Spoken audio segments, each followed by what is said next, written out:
everybody for this sixth installment of the Code of the Month. I'm Gunnar Berti from the CASTIEL project, and we had the joy to have as guest today Niklas Jansson from KTH. He's a researcher at KTH and coordinates the CEEC Center of Excellence in High Performance Computing.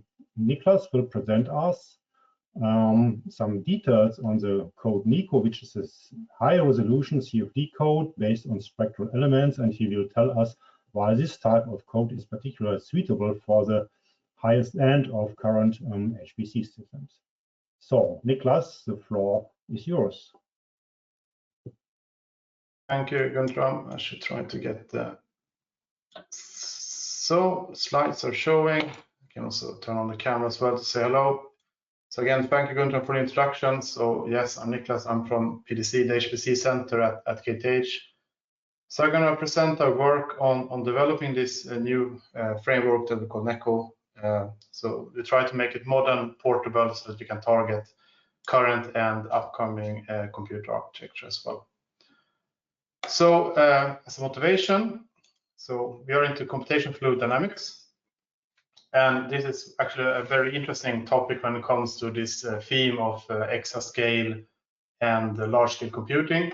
Not only is it important for the societal point of view, because it's said that, for example, 10% of the energies used in the world is spent overcoming turbulent friction, be that pushing fluids through pipes or pushing an aircraft through the air.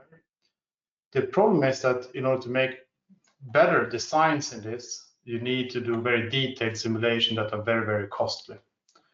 And this has been used several times. For example, Praised used it back in the day to motivate petascale computing in Europe, but also NASA has written a lot of papers and roadmaps on arguing why we need to have large-scale computes for CFDs. Another thing is that in CFD, compared to other scientific fields, for example, MD simulations, we don't have a sort of fixed problem size given by what the problem we are solving. We don't have a physical set of molecules, for example. So in CFD, we can always add high resolution, add more grid points, and we get more science out of the simulations. And that makes it an area with a clear need and also great potential to reach exascale. So exascale in itself, if you take a step back and think about it, what it actually means, it not only means a fast computer, it also means a very large computer. And if you want to run on a very large computer, that means that you need to have a very unreasonable large problem size so that you can fill the entire machine. Or the more difficult way is that you try to make significant improvement to your current methods, such that you can scale today's problem on a much larger machine. Just to illustrate how bad this can be. So back in the day, I used to work at Riken. We ran on K-Computer, the red machine up there to the right. So we filled the entire machine running one simulation for a finite volume LES of a full car.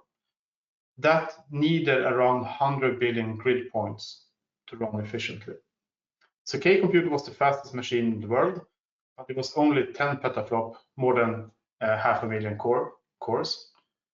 And if you make a very naive flop-to-flop comparison, 10 petaflop is basically what we have now in half a cabinet down in the basement at PDC in our Cray.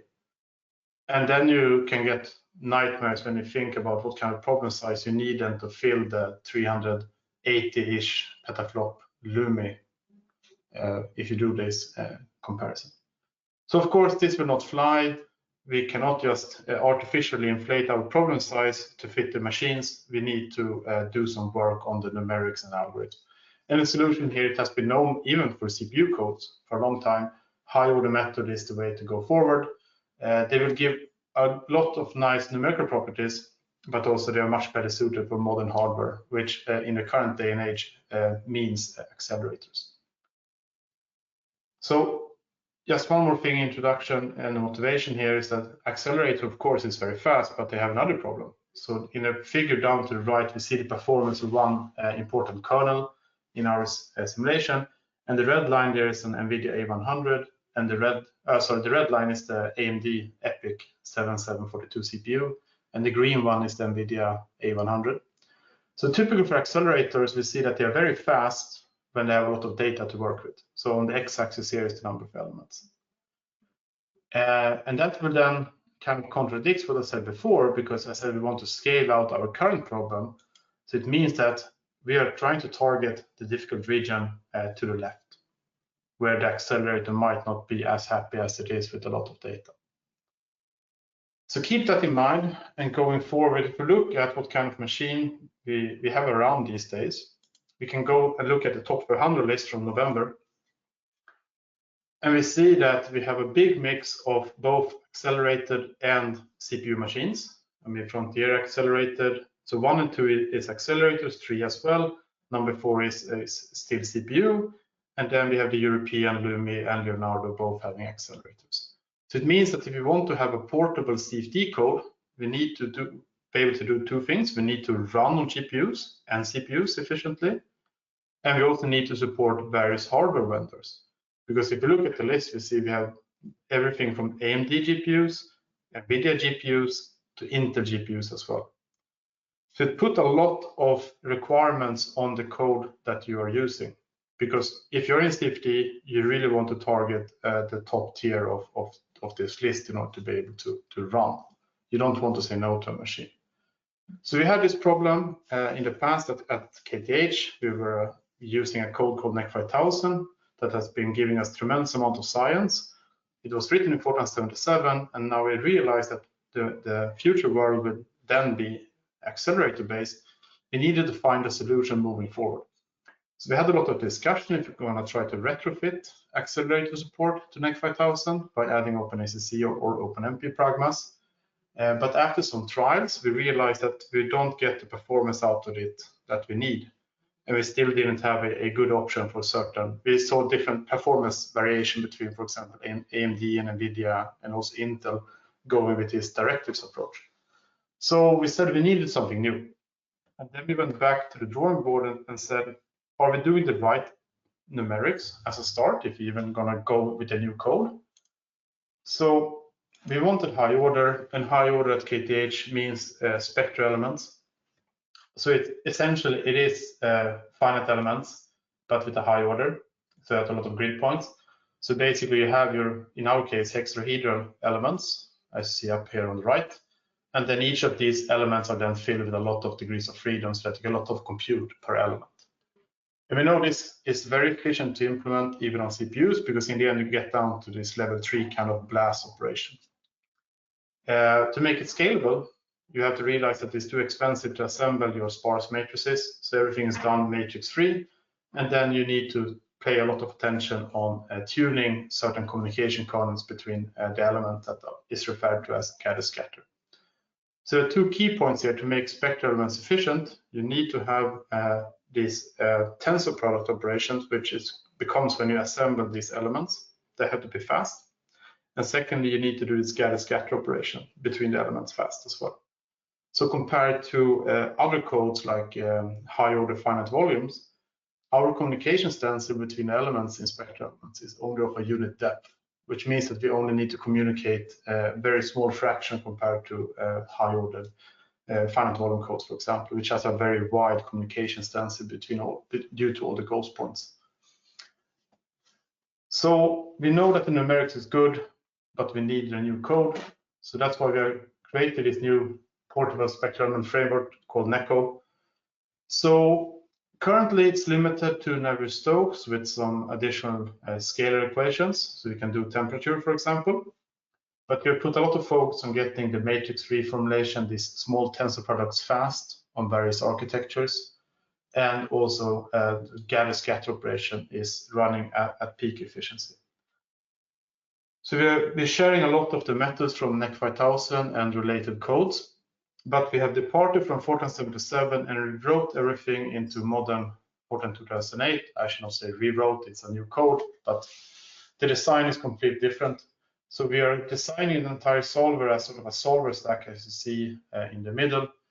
So we have like a case and a computational mesh. These gray boxes are always sort of the same, but the red pinkish boxes there are completely virtual types. So when we create, for example, a matrix vector product AX, which is a key kernel in spectral element, the solver will always operate on this red pinkish box. But once we have started, everything is run. It's actually initiated with a hardware tuned version, which is this green boxes down here. So it means that the person developing the solver is always working on the abstract level, but at runtime, of course, this is instantiated into the tuned one for a certain backend. So this is the way that NEKO supports various hardware backends, going from CPU, GPUs down to very exotic vector CPUs and even FPGAs. And how we deal with accelerators from Fortran, that's via our own device abstraction layer that I will talk about a bit in the next slide.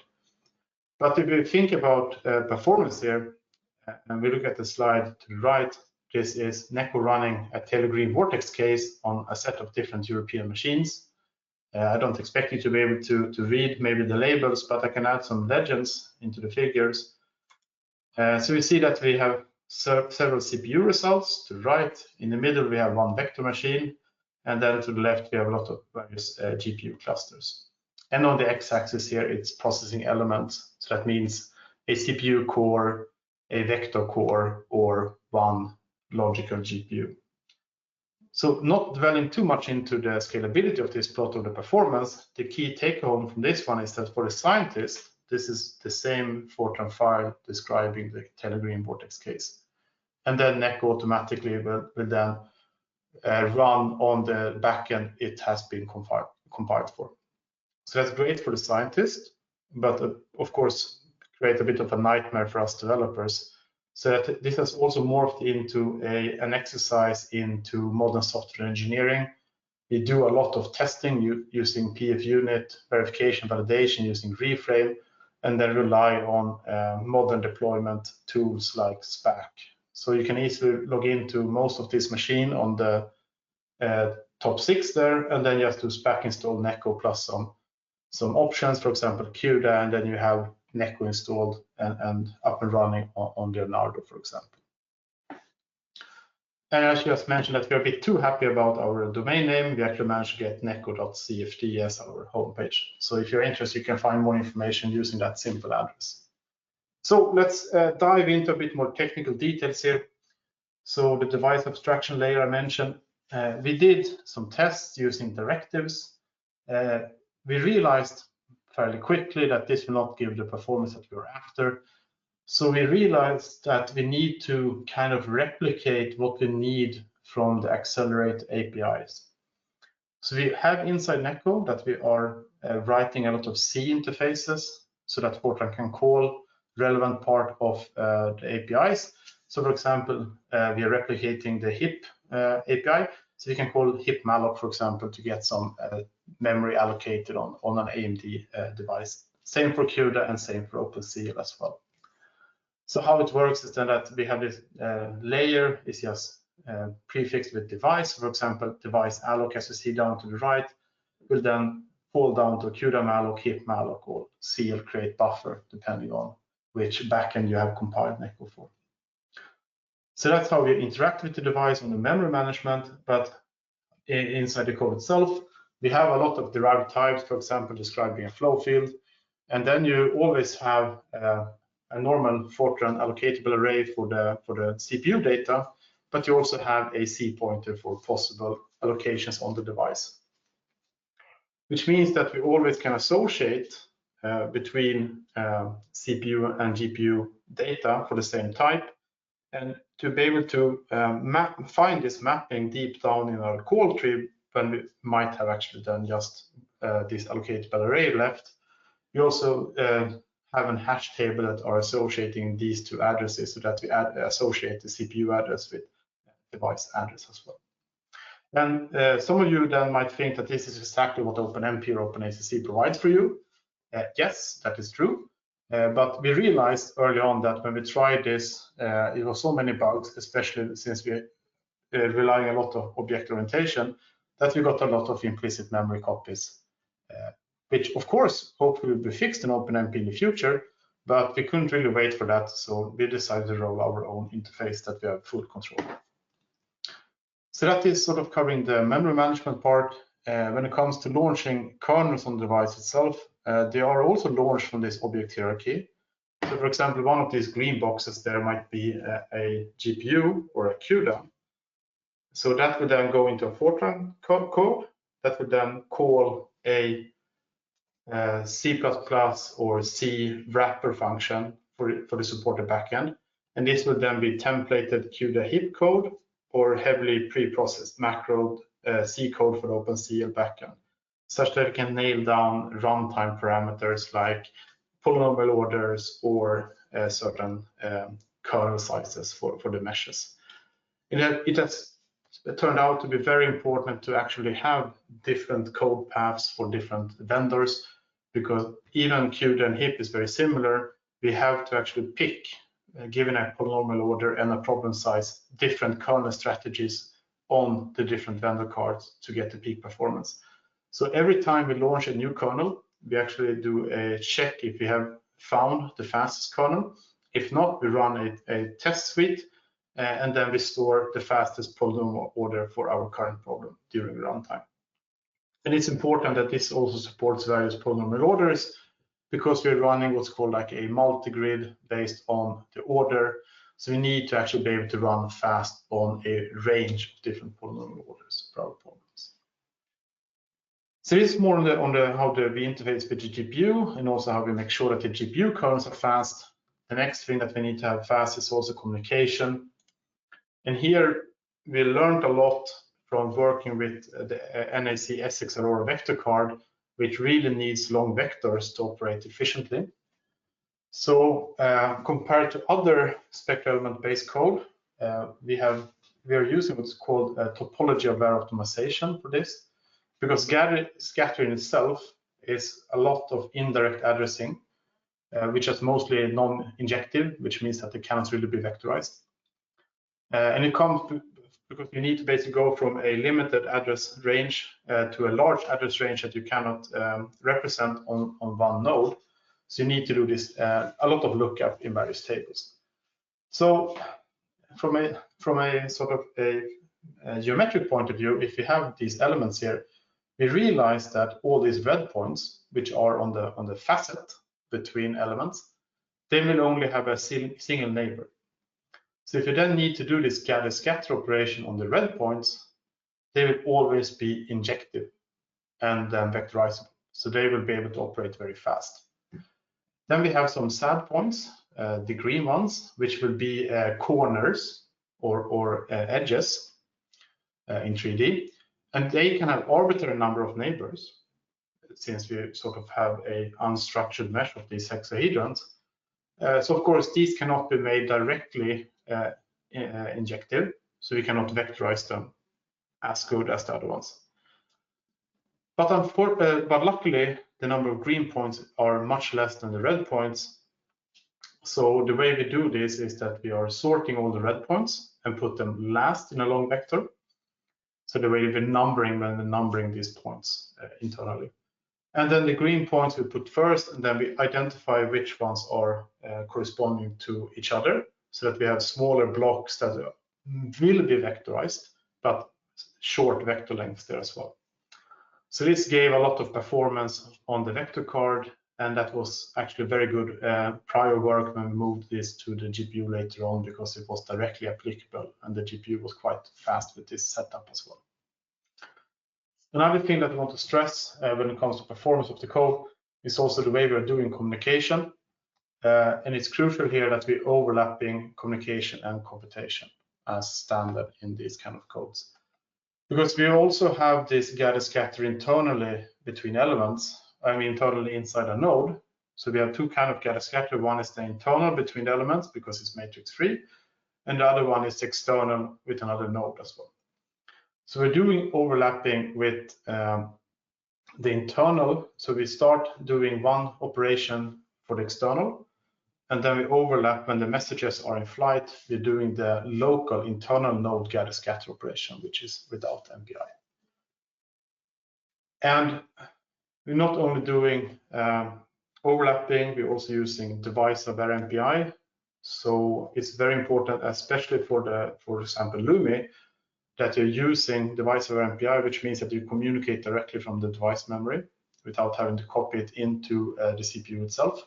Because on the nodes like Lumi, this is our machine at PDC, the network goes directly into GPU. So we don't want that extra round trip going to CPU memory and then shuttling it back out via the GPU again. And the difference can be seen in this plot that was done some time ago, but basically we see the difference between the blue and the orange line here is really the performance diff between doing that extra copy or going directly out from the GPU to the network. Another thing is that we are really chasing latency here because, as I said in the beginning, we want to scale out very small problems to a big machine. So we also do all this asynchronously. So we are launching pack-unpack kernels for this scatter operation in different streams. So basically one for each physical neighbor, such that we don't have to wait for the late arrival from a node. So as soon as we get a message, we can start an unpack or pack operation in a stream as well. But it turns out that it's not clear from the start, given a machine, given a problem, if all the pack or all the unpack operations should be asynchronous, or one should have synchronous or combinations with asynchronous operations for certain neighbors. So this is something that we also do at runtime by testing when you start the simulation to pick the fastest combination for a given problem, polynomial order, and now also machine topology and job allocation. So with this sort of technical insight into NEKO, let's go into what we actually have used it for. So we have done some timely simulation. This was one of the watershed simulation actually for NEKO that we looked into what's called a Flettner rotor. So you have like a ship and you have a cylinder on top that is rotating, and that will act as a wind sail to reduce fuel consumption and energy use of the ship. For NEKO itself, this was the simulation that we realized that we can get results in less than 2 days on our GPU machine, DARDL-G, compared to running more than 2 weeks on the CPU partition on that machine, or even more if you factor in queue time as well. And this was the point when we realized that we need to currently CFD will be on accelerators no matter what. So we really need to tune this a lot. So what we have used this for is that we have studied a lot of different rotation speeds alpha for the cylinder and see how the wake goes from a stationary to a bit more curved, which actually is an indication of getting this lift that will increase and act as a wind sail. And also we have compared this against experiment, and it's very happy to see that it actually are pretty good when it comes to this lift generation compared to wind tunnel experiments for a similar setup as well. So with good performance, interesting physics, we wanted to see if we can do a bit more challenging, and we went into what is called turbulent thermal convection. So what this means is that you have application for this in everything from ship cooling to the convection inside the Earth's mantle and the sun. And what we studied here is a very canonical case called Rayleigh-Bénard. So basically you have a cylinder and you heat it at the bottom and you cool it at the top. And then you get convection cells going up and down like that. You can think of it as a simplified or very expensive lava lamp that you're running. But this canonical problem actually has a very fundamental open question, which is called the ultimate regime. And it relates to the scaling of the Nusselt number to what's called the Rayleigh number, which is related to buoyancy. This is a long-standing open issue in turbulence, going back to the 60s. The thing is that we cannot perform controlled experiments at this high Rayleigh number, more than 10 to the 15. So the only way to try to resolve this open debate is to do simulations. And the challenges for this is that simulation will have a very high cost because the resolution relates to this Rayleigh number to the 10 to the power of 9 divided by 8. So it's going to be very large problems that you have to run. The second problem is that you need good numerical methods and you have to be able to capture and track small scales over a long time period. because you need to do also long time integration to get steady state statistics, so very long simulations. And of course, if you want to study this, if the problem size is large, you're going to create a lot of data that you need to handle in a certain way.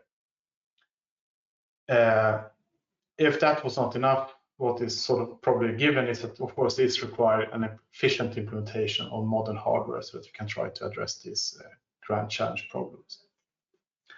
So we felt that we might be onto something with NEKO, so we assembled a team, a European team, across various institutions and universities with various background, filling in the missing gaps in NEKO to address these things.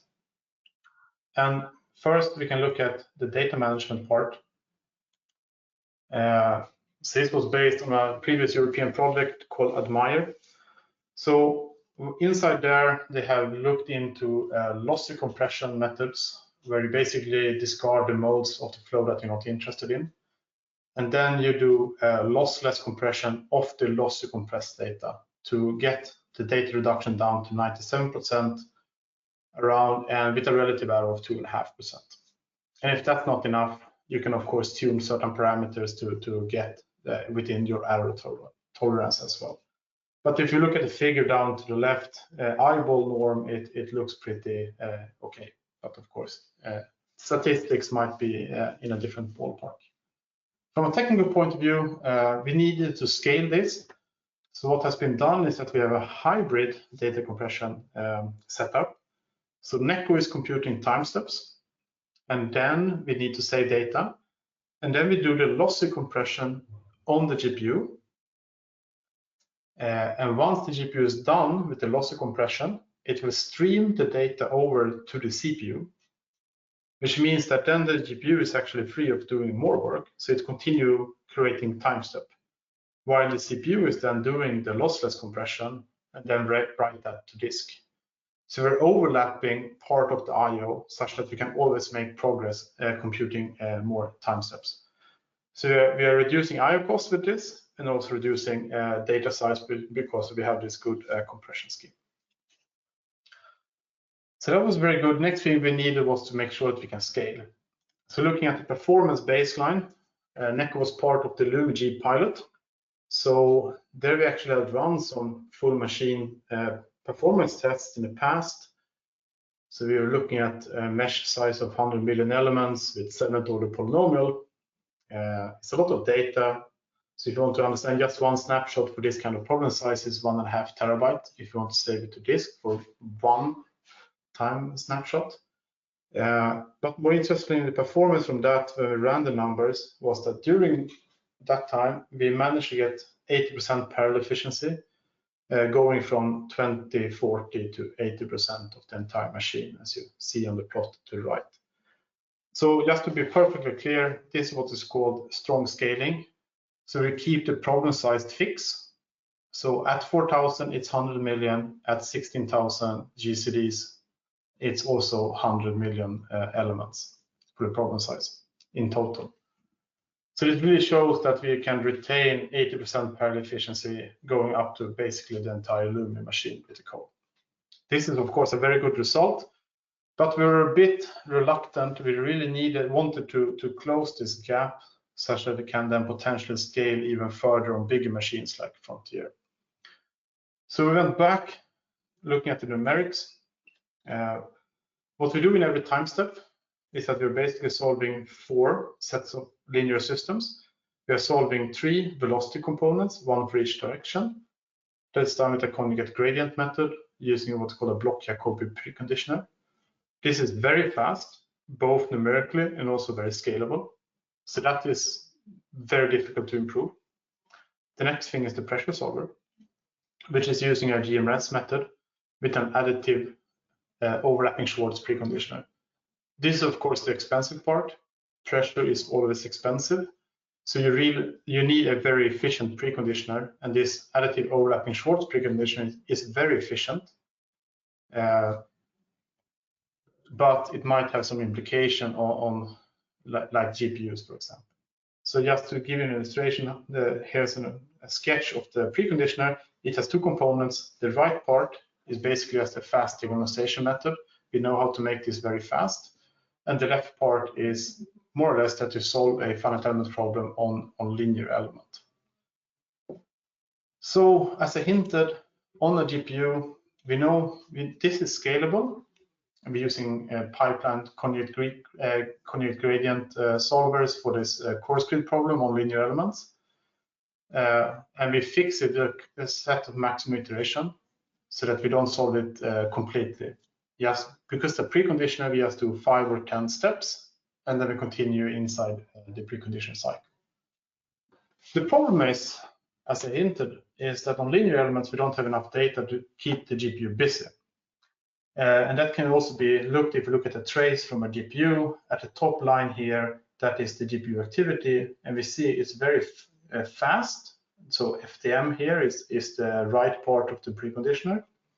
And then suddenly we hit the coarse grid solver, and it becomes very sad and a lot of small kernels with little work. And this is directly related to this linear problem that doesn't have enough data to keep the GPU busy. So you have to think of the GPU as a bucket of water. You need to keep it at full, otherwise it will not behave good. So we went out and tried to solve this, and we'll start looking at the preconditioner, and we realized that, well, we're not exploiting all the task parallelism that we have in this preconditioner. Since it's additive, it can be done independently. So what we do is that we launch the left and the right part of the preconditioner in parallel on the device. So we create OpenMP regions and different threads, one thread for each left and right part, and then they will inject work into a separate stream on the GPU to increase utilization. And it's important then that this also becomes an exercise in playing around with priorities, because you need to schedule work on the GPU such that the critical path of the preconditioner always make progress. And this is something that we are still exploring and tuning to this day. So does it work? Well, again, we look at the trace, and now we see the GPU activity is just constant 100%, which is exactly what we want. And in practice, what has happened is what you expect. FDM is the right part, what you see here, and this funny looking thing with not so much work is happening right below it. So in the end, we managed to overlap the left and right part of the preconditioner. And performance-wise, we just have to increase the precondition time slightly, but overall, the GPU will actually solve everything much faster as well, because we always use we maximize the GPU utilization. So of course we wanted to try this, so we managed to get access on the full Lumi in April last year, and April last year we also were very lucky getting pre-production access to Leonardo. Basically after they just turn on the power and letting people on. So we had a case around 100 million elements, 7 order polynomials, and a really number 10 to the 15. And this should be seen as a pre-study for a current extreme scale allocation that we have on Lumi to study this turbulent convection as well. So it was crucial that performance now was actually good, better than 80% efficiency. So again, we looked at strong scalability. We placed one MPI rank per GPU. So that means one GCD on AMD or one per device on NVIDIA. And then we ran the test on both machines, and we saw this. So a bit unexpectedly, we managed to close the gap from 80% down to close to 99 or perfect efficiency for the entire machine. That's of course excellent. More interestingly is that we managed to reduce the number of elements we need per GPU to run efficiently. So on the pre-study on Lumi, we need around 15 or 10,000 elements per GPU to run at 80% efficiency. Now we can get it down to 7,000 elements per GPU and get them close to 100% efficiency at scale. And this really means that we can then scale out at larger scale and be that efficient. And most of these things are mainly due to this new overlap preconditioner and how we actually managed to tune it based on from the numerics and the hardware that we took. And some people that we worked with were a bit amazed about this and started to say, yeah, but there might be some strange transients in the time stepping. But that's why we also have the error bars here. And that's because that's the 99% confidence interval here. And we see that the data checks out. And this was the basis for, we were actually nominated for Gordon Bell last year. Sadly, we didn't win, but it was very nice that finally we have enough good machines in Europe such that we can start to be a serious contender for this prize on the international scene. And that sort of sums up everything. So the take-home message is that you probably need high order methods or similar techniques that are good for the hardware. Other thing is that the heterogeneous landscape that we have now, not only CPU, GPU, but also different vendors, is kind of a nightmare. So if you're working on codes, you need to find a good level of abstraction, and you should not be afraid of mix the best languages and program models that you find. So not be too agnostic that it has to be this method. And of course, it's very important, and I cannot stress it enough, to use good software engineering approaches to ensure portability and also performance portability. And just illustration of the success of this is this task, decomposed overlap pressure precondition that we have now, that really managed to close the gap from 80 down to 100% on the full Lumi machine. So before we close, this has been supported by both Swedish projects, CEEC and the Swedish Research Council, and a lot of European projects, CEEC, of course, as coordinator, I need to mention that, but also DeepC, Accelerate, and Admire, and of course EuroHPC, not only providing the good machines, but also supporting some of these projects. And then, of course, a big thank you to all the good people at Center Shineka for Leonardo, and CEEC also providing access to Lumi and helping us with problems. So with that, I thank you for attention. I'm happy to take any questions.